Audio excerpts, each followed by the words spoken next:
हमारा आज का टॉपिक है एंडोक्राइन सिस्टम।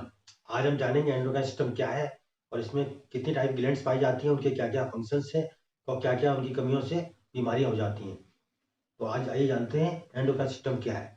एंडोक्राइन सिस्टम क्या है, अगर देखें तो इसमें ये एंडोक्राइन सिस्टम में हमारी जो है डक्टिलस ग्लैंड्स पाई जाती हैं और जिनका मेन काम क्या होता है हार्मोन का सेक्रेशन करना। और इसमें क्या होता है, जो हमारे हार्मोन्स का जो प्रोडक्शन होता है वो डायरेक्ट हमारे ब्लड सर्कुलेशन में मिल जाता है, इसके लिए किसी भी डक्ट की आवश्यकता नहीं पड़ती है। अगर हम अब हार्मोन जानते हैं, हार्मोन क्या, हार्मोन एक प्रकार का एंडोक्राइन ग्लैंड से निकला हुआ सेक्रीशन है और जो मतलब जिस पार्ट में ये वहां पर ट्रांसफर कर दिया जाता है जहां पर जिस ऑर्गन को जिस पार्ट की जरूरत होती है और वहीं पर ये अपना एक्शन दिखाते हैं। हम जानते हैं हमारे एंडोक्राइन ग्लैंड्स हमारी बॉडी में कहाँ कहाँ पर ये पाई जाती है और कौन कौन सी ग्लैंड्स है। तो सबसे पहले जानते हैं हमारी पिट्यूटरी ग्लैंड, जो कि आप देखें तो हमारी जो है ये ब्रेन में पाई जाती है। थायराइड ग्लैंड हमारे गले में है, पैराथायराइड ग्लैंड भी आपके जो है गले में होती है। एड्रिनल ग्लैंड ये आपके किडनी के सुपीरियर पार्ट में पाई जाती है, इसको सुप्राइनल ग्लैंड के नाम से भी जानते हैं। पेंक्रियाज आपके अगर देखें डाइजेस्टिव सिस्टम की ग्लैंड्स है। सेक्स ग्लैंड्स आपकी जो सेक्सुअल आपके सेक्स ऑर्गन संबंधित है, और ये थायरस ग्लैंड है, पीनियल ग्लैंड, इस तरह से आपकी कई सारी ग्लैंड्स हैं। हम लोग आते हैं इसके फर्स्ट पार्ट पर, इसका नाम है pituitary gland. Pituitary gland gland को हम लोग हाइपोफाइसिस के नाम से भी जानते हैं। अगर और पिट्यूटरी ग्लैंड अगर देखें तो हमारे जो ब्रेन के जो बेस होता है वहां पर ये पाई जाती है, उसमें एक गड्ढा होता है और जिसको हम लोग बोलते हैं सेला टर्सिका, जो आपके स्फेनाइट बोन में होता है, वहां पर ये पाई जाती है। चलिए अगर देखें तो पिट्यूटरी ग्लैंड में दो लोब पाए जाते हैं मेन। एक तो पहला हमारा जो है एंटीरियर लोब, इसको बोलते हैं एडिनो हाइपोफाइसिस, और दूसरा इसको हम एंटीरियर पिट्यूटरी के नाम से भी जानते हैं। और दूसरा लोब हमारा पोस्टीरियर लोब है, इसको बोलते हैं न्यूरो हाइपोफाइसिस, इसको पोस्टीरियर लोब के नाम से भी जाना जाता है। पोस्टीरियर मतलब पोस्टीरियर पिट्यूटरी ग्लैंड के नाम से भी जाना जाता है। अच्छा, इन दोनों लोगों को जोड़ने का काम करती है, इसको हम लोग बोलते हैं इंटरमीडिएट लोब या पार्स इंटरमीडिया के नाम से इसको हम लोग जानते हैं। पिट्यूटरी ग्लैंड को मास्टर ग्लैंड भी कहा जाता है, क्योंकि हमारी पिट्यूटरी ग्लैंड होती है जो सारी एंडोक्राइन ग्लैंड्स होती हैं, सारी ग्लैंड्सों का कंट्रोल करती है। हम लोग आते हैं इसके एंटीरियर पार्ट पे। एंटीरियर पिट्यूटरी, एंटीरियर पिट्यूटरी अगर देखें तो तीन तरह की सेल से मिलकर बनी होती है। पहला है हमारा क्रोमोफोर, दूसरी हमारी इस्नोफिल सेल्स और तीसरी बेसोफिल सेल्स। अगर एंटीरियर पिट्यूटरी के हार्मोन की बात करें तो इससे लगभग 6 हार्मोन निकलते हैं।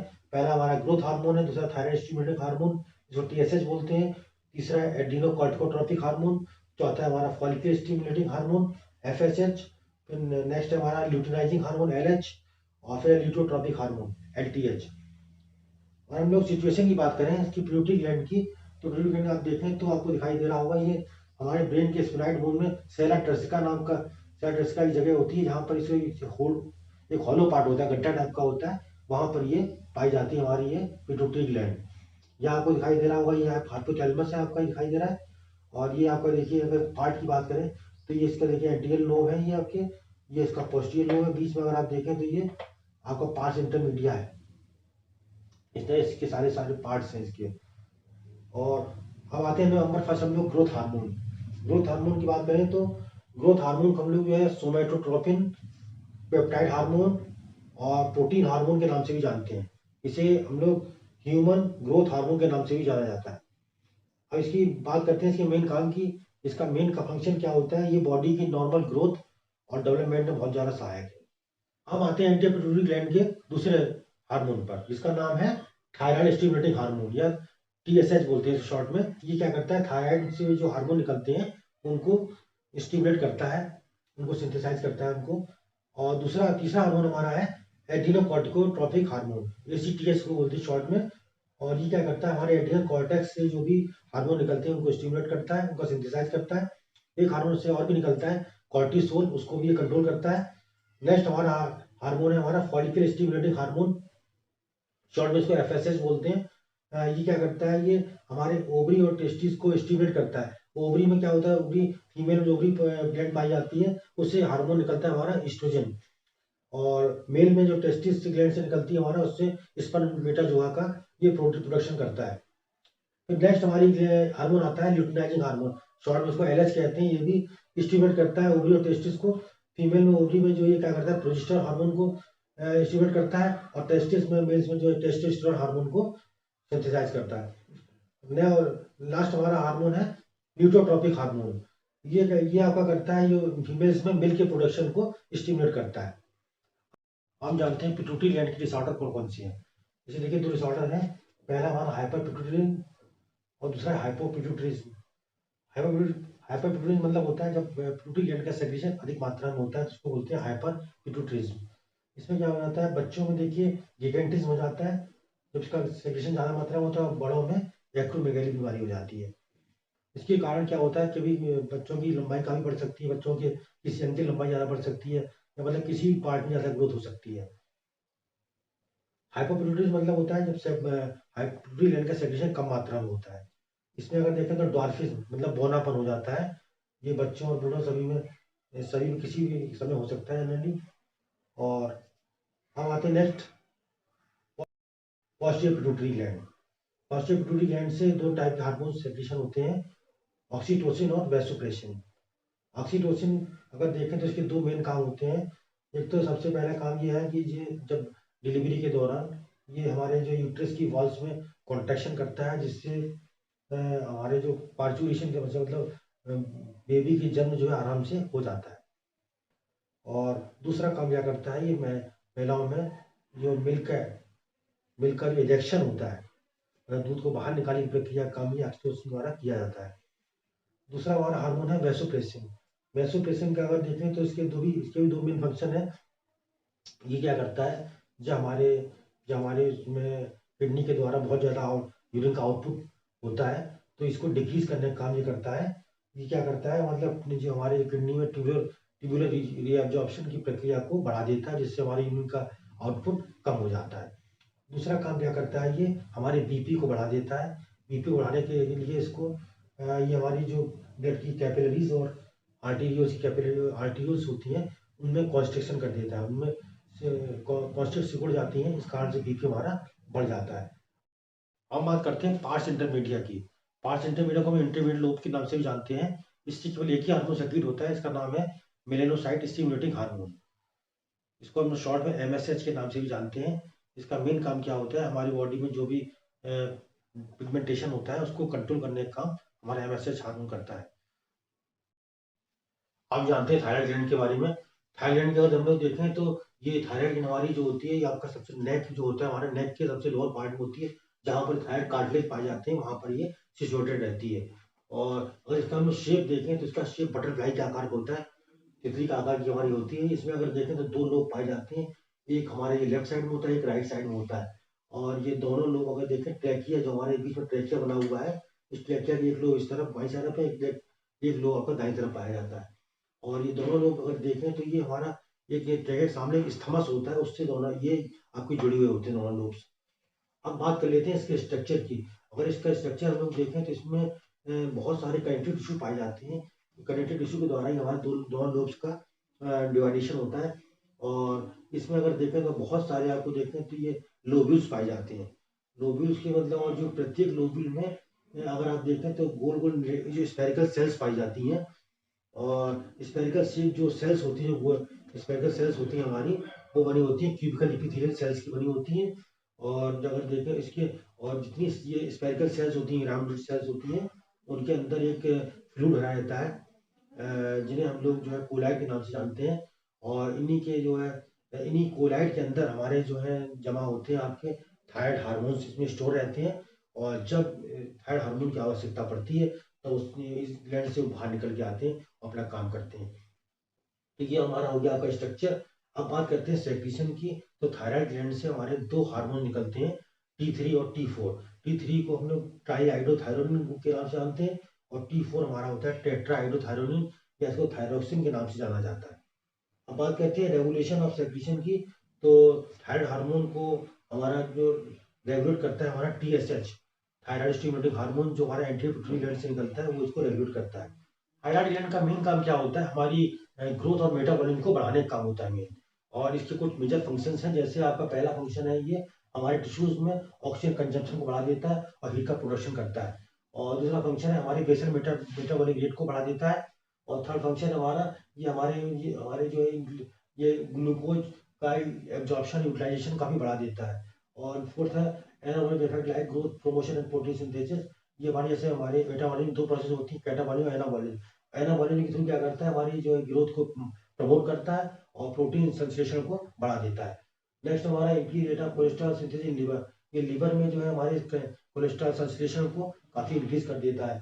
और ये माइलेशन ऑफ सीएनएस, हमारे सेंट्रल नर्वस सिस्टम का माइलेशन करता है। माइलेशन में क्या प्रोटीन और या फॉस्फोलिपिड की मात्रा बढ़ जाती है। और नेक्स्ट लास्ट हमारा स्टोरेज ऑफ आयोडीन, ये मतलब हमारे आयोडीन का भी स्टोरेज करता है, जिससे हमारे उसमें फूड में स्टोरेज की मतलब आयोडीन कमी कम नहीं हो पाती है। हम लोग आते हैं इसके डिसऑर्डर्स। इसके डिसऑर्डर्स क्या क्या हो सकते हैं। इसके देखिए दो मेन डिसऑर्डर्स हैं, एक तो हाइपोथायराइडिज्म और दूसरा हाइपरथायराइडिज्म। हाइपोथायराइडिज्म में क्या होता है, जब थायराइड सेक्रीशन का, थायराइड हार्मोन का सेक्रीशन बहुत कम मात्रा में होता है तो उसको हाइपोथायराइडिज्म कहा जाता है। हाइपोथायराइडिज्म में तीन बीमारियां हो सकती हैं, कैटिनिज्म, मिक्सोडीमा और थर्ड हमारा ग्वाइटर। और कैटिनिज्म में क्या होता है, जब बच्चा माँ के गर्भ में होता है तो जब थायराइड हार्मोन की कमी हो जाती है तो उसको, इस कमी से कैटिनिज्म होता है। इस कमी से क्या हो जाता है, बच्चा मेंटल रिटार्डेड हो सकता है, बच्चा मंदबुद्धि पैदा हो सकता है। और मिक्सोडीमा में क्या होता है, इसमें भी देखिए थायराइड हार्मोन की कमी हो जाती है। और उस कमी से क्या होता है, बच्चा जन्म, ये जो मिक्सोडीमा होता है, बच्चे का जन्म हो जाता है उसके बाद ये बीमारी होती है। और इसमें बच्चे की जो फिजिकल ग्रोथ है वो रुक जाती है। और ग्वाइटर क्या, फिर आते हैं नेक्स्ट ग्वाइटर। ग्वाइटर आप जानते होंगे, फूड में जब आयोडीन कमी हो जाती है तो ग्वाइटर हो जाता है। इसको घेंगा रोग बोलते हैं। और जनरली अगर देखें इसमें हमारी जो थायराइड ग्लैंड जो है काफ़ी, इसका साइज इसका बढ़ जाता है काफ़ी साइज। और आपको देखते हैं गर्दन काफी मोटी दिखाई देने लगती है। और अब आते हैं हाइपरथायराइडिज्म में। हाइपरथायराइडिज्म में जब थायराइड हार्मोन का सेक्रेशन बहुत अधिक मात्रा में होता है तो इसको हाइपरथायराइडिज्म कहा जाता है। हाइपरथायराइडिज्म के कारण आपको एक बीमारी हो सकती है, इसको बोलते हैं ग्रेव्स डिजीज। ग्रेव्स डिजीज का मतलब होता है जब आपका TSH hormone, thyroid stimulating hormone का सेक्रेशन बहुत अधिक मात्रा में होता है तो आप ग्रेव्स डिजीज हो सकती है। इस प्रकार आप देखें तो आपको कई सारी प्रॉब्लम्स आपको दिखाई देती हैं, जैसे प्रोट्रूजन ऑफ आई बाल्स, हमारी जो आई बाल होती हैं वो बाहर निकल आती हैं, पल्स हमारी काफी तेज हो जाती है और नर्वसनेस पेशेंट को फील होता है। तो ये थी हमारी थायराइड ग्लैंड। अब बात करते हैं पैराथायराइड ग्लैंड की। पैराथायराइड ग्लैंड अगर देखें तो इनकी संख्या चार होती है, आपको दिखाई दे रहा होगा। ग्रीक कलर में आपको दिखाई दे रही है, दो ये दो बाई तरफ है, दो दाई तरफ है। और ये अगर देखें इसकी सिचुएशन होती है, हमारी थायराइड ग्लैंड जो होती है उसके जस्ट पोस्टीरियर साइड में हमारी पाई जाती है पैराथायराइड ग्लैंड। और पैराथायराइड ग्लैंड आपकी जो इसमें ये मेरी गड़ी रहती है इसके अंदर, आपके पास थायराइड ग्लैंड के पीछे आपकी गड़ी रहती है ये। और अगर देखा उसका स्ट्रक्चर अगर देख लें, इसमें बहुत सारे जो आपकी पैराथायराइड ग्लैंड होती हैं ये इपिथेलियल टिश्यू के मांस से बनी होती हैं। और इसमें दो टाइप की सेल्स पाई जाती हैं, एक तो चीफ सेल्स पाई जाती है, दूसरा हमारी पाई जाती है ऑक्सीपिटल सेल्स। चीफ सेल का ही मेन काम क्या होता है, पैराथायराइड का ये सेक्रीशन करती हैं। अब बात करते हैं फंक्शन ऑफ पैराथायराइड ग्लैंड। तो जो हमारा पैराथायराइड हार्मोन होता है उसका काम क्या होता है, ये जो प्लाज्मा और एक्स्ट्रा सेलुलर फ्लूइड के कैल्शियम लेवल को बढ़ा देता है। अब आते हैं इसके डिसऑर्डर्स ऑफ पैराथायराइड हार्मोन। इससे कौन कौन सी बीमारियां होती हैं, इससे दो बीमारियां होती हैं, हाइपर पैराथायराइडिज्म और हाइपोपैराथायराइडिज्म। हाइपर पैराथायराइडिज्म का मतलब होता है जब पैराथायराइड ग्लैंड का सेक्रेशन बहुत अधिक मात्रा में होता है तो हमको बीमारी हो जाती है हाइपर पैराथायराइडिज्म। इसके होने से क्या हो जाता है, बीमारी हो जाती है ऑस्टाइटिस फाइब्रोसा। जब हमारी पैराथायराइड जो हार्मोन का सेक्रेशन अधिक मात्रा में होता है तो ऑस्टाइटिस फाइब्रोसा होने से हमारे कैल्शियम सेक्रेशन बहुत अधिक मात्रा में बढ़ जाता है। तो कैल्शियम सेक्रेशन अधिक मात्रा में बढ़ने से हमारी बोन में डिकैल्सिफिकेशन होना स्टार्ट हो जाता है। डिकैल्सिफिकेशन होने से हमारी बोन की जो स्ट्रेंथ होती है और जिसमें फाइबर्स की जो अपीयरेंस होती है वो खत्म होने लगती है। आप सोच रहे होंगे जब बोन का कैल्शियम सेक्रेशन अधिक मात्रा में हो रहा है तब भी ऐसा क्यों हो रहा है, डिकैल्सिफिकेशन क्यों हो रहा है। उसका कारण ये है, जब हमारी बॉडी में चाहे आपकी कोई बॉडी का ऑर्गन हो चाहे बोन्स हो, हर चीज का बैलेंस होना बहुत जरूरी है। अगर ज्यादा होगा तो भी नुकसानदायक है और जब कम है तब भी कोई बीमारी क्रिएट कर सकता है। अब इसमें क्या होता है, जब बहुत ज्यादा कैल्सिफिकेशन होता है तो कैल्शियम नष्ट होना स्टार्ट हो जाता है, इसलिए इसको हमारी बीमारी होती है ऑस्टाइटिस फाइब्रोसा। अब आते हैं कि हाइपोपैराथायरिज्म। इसमें क्या होता है, पैराथायराइड जो हार्मोन होता है उसका सेक्रेशन कम मात्रा में होता है तो हमको हाइपोकैल्सीमिया हो जाता है। हाइपोकैल्शियम मतलब कैल्शियम का हमारे ब्लड में कैल्शियम की मात्रा कम होने शुरू हो जाती है और इसके कारण से आपको टिटेनी नामक बीमारी हो जाती है। अब आती है इसको रेगुलेशन ऑफ सेक्रीशन। अगर इसका रेगुलेशन देखें, इस हार्मोन को कोई भी रेगुलेट नहीं कर सकता है, चाहे आपका ब्रेन हो और चाहे आपका किसी, जैसे पिट्यूटरी ग्लैंड आपको कंट्रोल कर रही थी, पर यहाँ पर इसका भी कोई रोल नहीं है किसी भी हार्मोन का।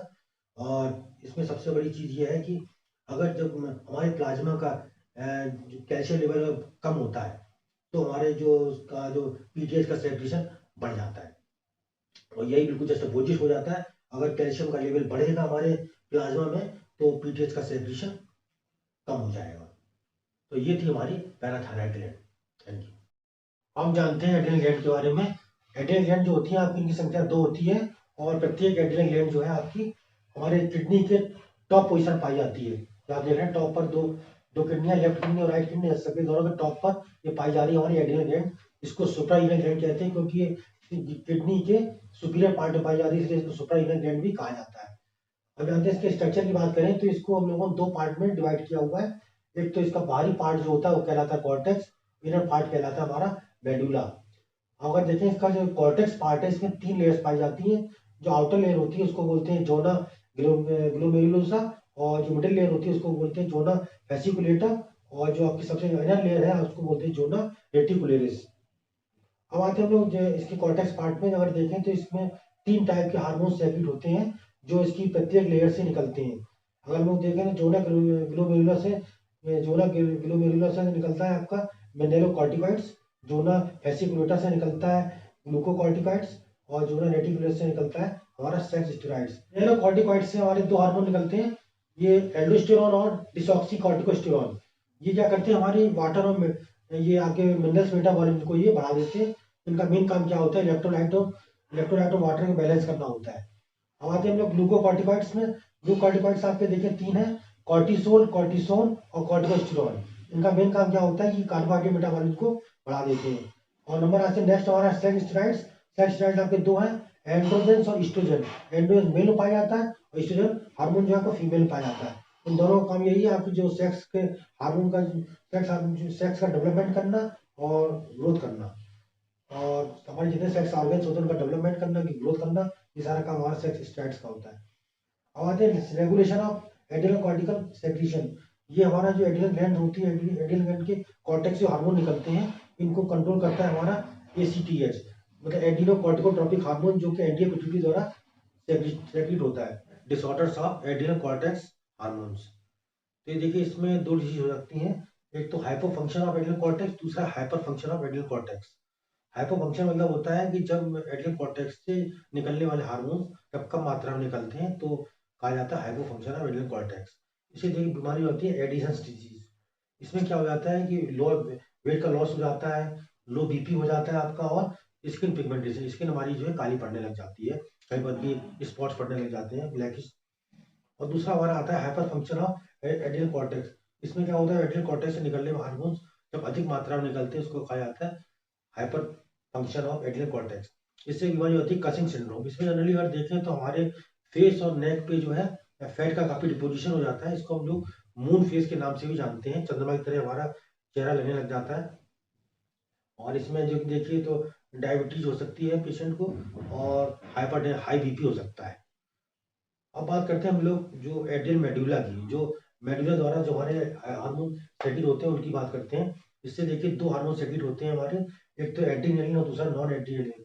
अगर इसके फंक्शन की बात करते हैं तो इसमें क्या होता है, ये जो हमारे जो वासो कॉन्स्ट्रिक्शन, मतलब हमारे ब्लड वेसल्स हैं उनको सपोर्ट देता है, और इससे हमारा बीपी जो है हाई हो जाता है। दूसरा है contraction of splenic capsule and release of RBC. हमारे जो स्प्लीन का जो स्पेनिक कैप्सूल होता है उसमें कॉन्ट्रैक्शन हो जाता है, जिससे हमारे आरबीसी जो उससे बाहर निकल आती हैं, और हमारी पुतली फैल जाती हैं, और हमारी इंटेस्टाइन रिलैक्स हो जाती है। और जो हमारे बाल होते हैं, जो जो अगर देखें आप तो कभी कभी जो है इसमें इरेक्शन हो जाता है, खड़े हो जाते हैं बाल हमारे। ये हमारे बालों में एक पाई जाती है मसल, इरेक्टर फ्लाई मसल्स। इनमें जब कॉन्ट्रैक्शन होता है तो हमारे बाल जो हमारे इरेक्ट हो जाते हैं। जनरली आपने देखा होगा जाड़े समय पर बाल कभी कभी हमारे बाल खड़े हो जाते हैं। इसका मेन कारण यही होता है एड्रिनल और जब हमारे एड्रिनल कॉर्टेक्स से जो एड्रिनल मेडुला से जो निकलने वाला हार्मोन एड्रिनलिन और नॉन एड्रिनलिन का जब ज़्यादा अच्छी मात्रा में सेक्रेशन होता है तो हमारे ये बाल खड़े हो जाते हैं। हम बात करते हैं डिसऑर्डर्स ऑफ एड्रिनल मेडुला। इसकी अगर इससे कौन सी बीमारी हो सकती है, इससे एक बीमारी होती है फियोक्रोमोसाइटोमा। ये क्या होता है, जनरली अगर जो हमारा जो मेडुला वाला पार्ट है इसमें ट्यूमर बन जाता है। इसका बनने का मेन कारण क्या है, जब एड्रिनल मेडुला से निकलने वाले जो हार्मोन्स हैं आपके, जो एड्रिनल और नॉन एड्रिनल का सेक्रेशन बहुत अधिक मात्रा में होता है, तब ये हमारे जाके ट्यूमर बन जाता है। तो ये थी हमारी एड्रिनल ग्लैंड। हम बात करते हैं पेंक्रियाज ग्लैंड की। पेंक्रियाज देखिए तो पेंक्रियाज को हम डाइजेस्टिव सिस्टम में डिस्क्राइब कर चुके हैं, बट हम समझ लेते हैं पेंक्रियाज हमारी क्या है, मिक्स्ड ग्लैंड होती है। क्योंकि ये एंडोक्राइन फंक्शन भी करती है और एक्सोक्राइन फंक्शन भी करती है। एक्सोक्राइन में अगर देखें इससे डाइजेस्टिव जूस निकलते हैं, जैसे पैंक्रियाटिक जूस के नाम से जाना जाता है, और एंडोक्राइन फंक्शन उसमें दो हार्मोन्स निकलते हैं, ग्लूकागॉन और इंसुलिन। अब आके इसकी स्ट्रक्चर की बात कर लेते हैं, और इसकी सिचुएशन अगर देखें तो ये हमारे पोस्टीरियर एब्डोमिनल वॉल में पाई जाती है। इसके सामने हमारा जो है एब्डोमिनल एरोटा होता है और लंबर वर्टिब्री होती है। और अगर इसकी हम बात की कहाँ से निकलती है, अगर देखें तो ये हमारे जो ड्यूडेनम और स्प्लीन के बीच में होती है ये। और इसके अगर पार्ट अगर देखें तो इसमें अगर हमने इसकी स्ट्रक्चर देखा था आपने, तो पत्तीनुमा संरचना थी इसकी। यानी अगर देखें इस टाइप की संरचना में आप इस टाइप से थी पत्तीनुमा संरचना। इसमें 3 पार्ट थे आपकी, ये टेल पार्ट था, ये बीच में बॉडी थी, और ये इधर आपका देखें तो हेड पार्ट था। ये 3 पार्ट थे इसमें। स्ट्रक्चर में अगर देखें इससे पैंक्रियाज में बहुत सारी जो इसमें एक्सोक्राइन सेल्स पाई जाती है, जिनको हम लोग एसनी के नाम से जानते थे। जो एसनी से ही आपका निकलता है पैंक्रियाटिक जूस। इन्हीं एसनी के बेस में ही अगर देखें तो आपके आइसोलेट्स ऑफ लैंगरहैंस की जो आपकी सेल्स पाई जाती थी। और अगर देखें इनकी संख्या जो एक पैंक्रियाज में लगभग 2 मिलियंस होती है। और इन्हीं से आपकी जो है हमारे जो एंडोक्राइन जो हार्मोन निकलते हैं, ग्लूकागॉन और इंसुलिन का हार्मोन सेक्रेशन होता है। और इसमें अगर देखें 2 टाइप की सेल्स पाई जाती है, अल्फा सेल्स और बीटा सेल्स। अल्फा सेल से निकलता है ग्लूकागॉन और बीटा सेल से निकलता है हमारा इंसुलिन। अब बात करते हैं इनके फंक्शन की। तो फंक्शन देखें, ग्लूकागॉन समझ लें पहले हम लोग। ग्लूकागॉन क्या करते हैं, ये ब्लड शुगर लेवल को इंक्रीज कर देते हैं। इसका मेन कारण क्या होता है, लीवर से जो है ग्लाइकोजन को वहां से मूव कर देता है, मतलब वहां हटा देता है। इससे हमारा ब्लड शुगर का लेवल बढ़ जाता है। दूसरा क्या है, ये हमारे जो स्टोर जो फैट हमारा जहाँ स्टोर हो जाता है उसको वहां से मूव कर देता है। और ये थर्ड हमारा क्या है, ये आपका release of insulin from pancreas. इसमें जो पेंक्रियाज से इंसुलिन हार्मोन होता है उसको ये बाहर निकालने में हेल्प करता है। और अब आते हैं हम लोग इंसुलिन का फंक्शन। इंसुलिन क्या करता है, जो हमारा ब्लड शुगर का लेवल होता है उसको काफी कम कर देता है। और अब आते हैं डिसऑर्डर्स ऑफ इंसुलिन सेक्रेशन। इससे कौन सी बीमारी हो जाती है, जनरली आप देखें तो इंसुलिन की से आपकी बीमारी हो जाती है डायबिटीज मेलाइटस। जनरली जब इंसुलिन का सेक्रेशन कम मात्रा में होता है तो बीमारी हो जाती है डायबिटीज मेलाइटस। तो ये थी हमारी पैंक्रियाज। अब आते हैं सेक्स ग्लैंड पे। सेक्स ग्लैंड अगर देखें तो हमारी 2 टाइप की होती हैं, ओवरीज और टेस्टिस। ओवरीज हमारी पाई जाती है फीमेल्स में, और जिससे निकलते हैं एस्ट्रोजन और प्रोजेस्टेरोन हार्मोन। और दूसरी हमारी होती है टेस्टिस। टेस्टिस आपकी मेल्स में पाई जाती है, जिससे हार्मोन निकलता है एंड्रोजन। एंड्रोजन का एक स्पेशल हार्मोन होता है, इसको टेस्टोस्टेरोन के नाम से जाना जाता है। अब आते हैं एस्ट्रोजन के क्या क्या काम है। इसका मेन सबसे बड़ा काम होता है रेगुलेशन ऑफ मेंस्ट्रुअल साइकिल। ये हमारे मेंस्ट्रुअल साइकिल को नियंत्रित करती है। और दूसरा है हमारा development of secondary sexual characters. और हमारे जो सेकेंडरी सेक्सुअल कैरेक्टर्स होते हैं उनका विकास करती है। सेकेंडरी सेक्सुअल कैरेक्टर जैसे आपका ब्रेस्ट है, आपके जैसे पीबिक हेयर है, एक्सिलरी हेयर है, ये सारा जो है आपका कहलाता है सेकेंडरी सेक्सुअल कैरेक्टर्स। जनरली अगर देखा तो 12-13 से 12-13 की उम्र की अवस्था में स्टार्ट हो जाती है, जब प्यूबर्टी स्टार्ट होती है वो हम लोग वो भी आपका सेकेंड सेक्सुअल कैरेक्टर्स में ही आता है। और इससे हार्मोन का कंट्रोल में देखें तो एफएसएच हार्मोन के द्वारा इसको कंट्रोल कर सकते हैं। एफएसएच फॉलिकल स्टिमुलेटिंग हार्मोन, जो कि आपका एंटी पिट्यूटरी से स्रावित होता है, वो उसको कंट्रोल करता है। अब नेक्स्ट हार्मोन आता है हमारा प्रोजेस्टेरोन। प्रोजेस्टेरोन क्या होता है, प्रोजेस्टेरोन का मेन काम क्या होता है, maturation development of uterus and breast. ये क्या करता है, ये हमारा जो यूट्रस और जो हमारा ब्रेस्ट होता है उसको डेवलपमेंट करने का काम करता है। यूट्रस को मैच्योर करता है, उसका विकास करता है। दूसरा क्या करता है, preparation of uterus to receive fertilise ovum. और ये हमारे यूट्रस को तैयार करता है जिससे कि हमारा जो फर्टिलाइज ओवम है वो उसके अंदर जा सके, बच्चे का निर्माण हो सके। दूसरा हमारा आता है मेल के हार्मोन की बात करते हैं, एंड्रोजेंस। तो एंड्रोजेंस का मोस्ट इंपॉर्टेंट हार्मोन कौन सा है, हमारा टेस्टोस्टेरोन। टेस्टोस्टेरोन की बात करें, इसके फंक्शन क्या है, स्टिमुलेशन ऑफ स्पर्मेटोजेनेसिस। जो स्पर्म बनने की प्रक्रिया होती है उसको स्पर्मेटोजेनेसिस कहा जाता है, उसको स्टिमुलेट करता है। और दूसरा है ग्रोथ ऑफ पेनिस। ये आपके जो है पेनिस की ग्रोथ में, स्क्रोटम की ग्रोथ में और आपके प्रोस्टेट की ग्रोथ में हेल्प करता है, इसका विकास करता है। और थर्ड हमारा पॉइंट है development of secondary sexual characters. जो हमारे मेल्स में सेकेंडरी सेक्सुअल कैरेक्टर्स होते हैं, जैसे दाढ़ी मूंछ का होना और चेस्ट का भारी हो जाना, प्यूबिक हेयर, एक्सिलरी हेयर, ये सब हमारे सेकेंडरी सेक्सुअल कैरेक्टर्स कहलाते हैं। और इस हार्मोन को कंट्रोल कौन करता है, लुटिनाइजिंग हार्मोन, जो कि एंटी पिट्यूटरी द्वारा स्रावित होता है। तो ये था हमारा सेक्स ग्लैंड्स। अब आते हैं थाइमस ग्लैंड पर। थाइमस ग्लैंड अगर देखें तो हमारी ये जो है अपर चेस्ट कैविटी में पाई जाती है, ट्रैकिया के ऊपर। और अगर इसकी सिचुएशन देखें तो जनरली अगर ये स्टर्नम के पीछे होती है, लेकिन अगर देखें तो हमारा हार्ट और आर्च ऑफ एरोटा के बिल्कुल सामने होती है ये। और इसमें अगर देखें तो 2 लोब्स पाए जाते हैं और प्रत्येक लोब्स में बहुत सारे लोब्यूल्स पाए जाते हैं। और इसकी अगर देखें तो जन्म के समय इसका साइज़ काफ़ी बड़ा होता है और फिर धीरे-धीरे इसका साइज़ बढ़ इंक्रीज़ करता रहता है हमारा प्यूबर्टी स्टेज तक, मतलब जो इसका साइज़ बढ़ता रहता है। और लेकिन जब ये फिर इसके बाद प्यूबर्टी के बाद इसका साइज़ कम होना स्टार्ट हो जाता है। और इसके फंक्शन की बात करें तो बहुत सारे लिम्फेटिक टिश्यू पाए जाते हैं और जो हमारा इसका मेन काम क्या होता है, ये लिम्फोसाइट्स के प्रोडक्शन में इसका हेल्प करते हैं। और अगर इसके उसकी बात करें हार्मोन सेक्रीशन की, तो इसमें कुछ हार्मोन सेक्रीट होते हैं जिनका मेन काम सेक्सुअल डेवलपमेंट में हेल्प करना होता है। तो ये थी हमारी थाइमस ग्लैंड। हम बात करते हैं पीनल ग्लैंड की, जो कि हमारे एंडोक्राइन सिस्टम की सबसे लास्ट ग्लैंड है। अगर देखें तो ये सबसे छोटी ग्लैंड होती है और ये हमारे पाई जाती है ब्रेन में, आपके कॉर्पस कैलोसम के नीचे होती है और थर्ड वेंट्रिकल के पीछे होती है। और इसके कलर की बात करें तो इसका कलर रेडिश ग्रे होता है और इसकी लंबाई अगर देखें तो 10 मिलीमीटर इसकी लंबाई होती है। और इसके साइज की बात करें तो पाइन कोन का इसका साइज होता है, शेप होता है मतलब। और फंक्शन की बात करें तो इसका एग्जैक्ट फंक्शन अभी तक ज्ञात नहीं हो सका है, लेकिन जैसा कि बताते हैं कि ये मतलब आपका गोनेडोट्रोपिन हार्मोन जो होता है, जो एंटीरियर पिट्यूटरी से निकलता है, उसको बढ़ाने में हेल्प करता है। तो ये था हमारा एंडोक्राइन सिस्टम।